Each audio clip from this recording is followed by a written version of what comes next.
Hi, Mr. Carsey here. Well, we have a circle, tangent drawn to that circle, meeting the circle at the point k, 8, -5. We're given the equation of this circle. We're asked to find the equation of the tangent. So let's try and figure out strategy here. Equations of straight lines. Y minus b equals m, x minus a. What do we need to know? Gradient and also a point on the line. And what do we know in this case? Well, we know a point on the line. We don't know the gradient.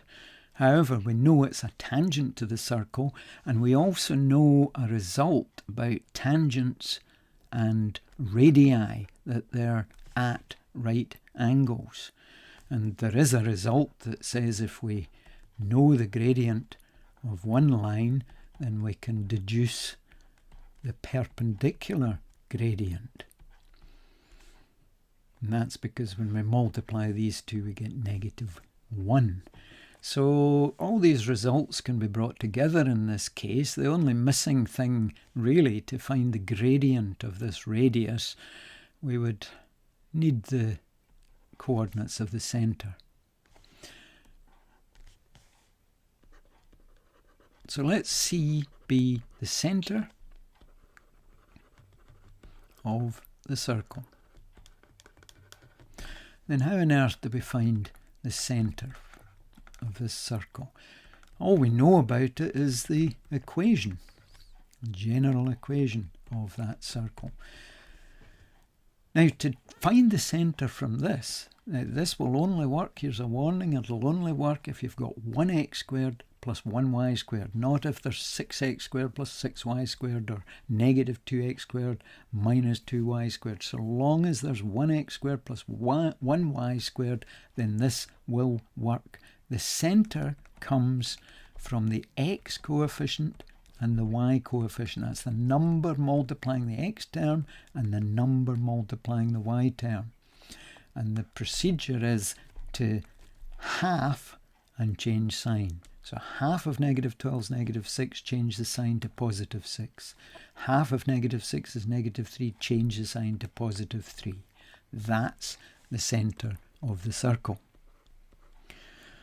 And assuming the exam board picture is relatively reasonable, does it make sense for k to be 2 units to the right for the x coordinate and 8 units down for the y coordinate? Yes, that makes sense. 2 along, 8 down makes perfect sense in this diagram. So we seem to be on the correct path with this answer 6.3.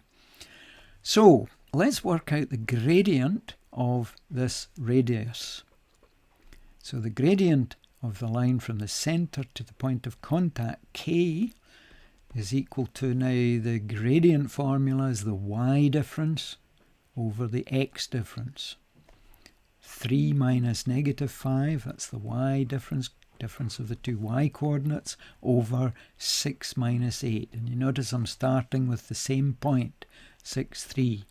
We could do the reverse. We could go -5 minus 3 over 8 minus 6. But we mustn't muddle them up. So that's the correct order. And 3, take away -5 is 3 plus 5, that's 8. 6 minus 8 is -2. So the answer is -2 into 8 goes 4, -4. Is that looking okay for this diagram? A gradient of -4 means 1 along, 4 down. That looks pretty good for that diagram. What does that mean about the gradient of a line perpendicular to that? Invert it and change the sign. Now, pretend that's 4 over 1. It would be 1 over 4, negative to positive. So 1/4, go along 1, up 1/4, that looks okay for that line. So we've got our facts gathered. The gradient of the tangent is 1/4. A point on tangent is 8, -5. Now I'm summarising that here because that's what we've got up here. We've got gradient and we've got a point on the line.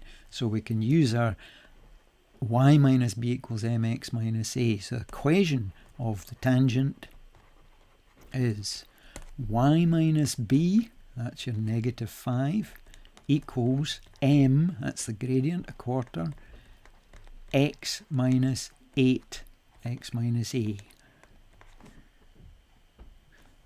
Let's simplify, that's y plus 5. Now, we can't leave fractions, it's not good to leave fractions for our final answer, so let's get rid of that quarter by multiplying both sides by 4. So we'll get 4y plus 20. Multiplying that quarter, we get 1 outside the bracket, so 1 lot of x minus 8 is just x minus 8. So now let's just tidy this up. We'll take away 20 from both sides. And there we've got a perfectly valid equation for the tangent. There's other forms we could have written it in, as for instance 4y minus x equals -28. But basically no fractions, it's polite not to have any fractions in your final answer. 4y equals x minus 28 for the equation of that tangent. So that's Mr. Corsi signing out, and thanks for watching this video.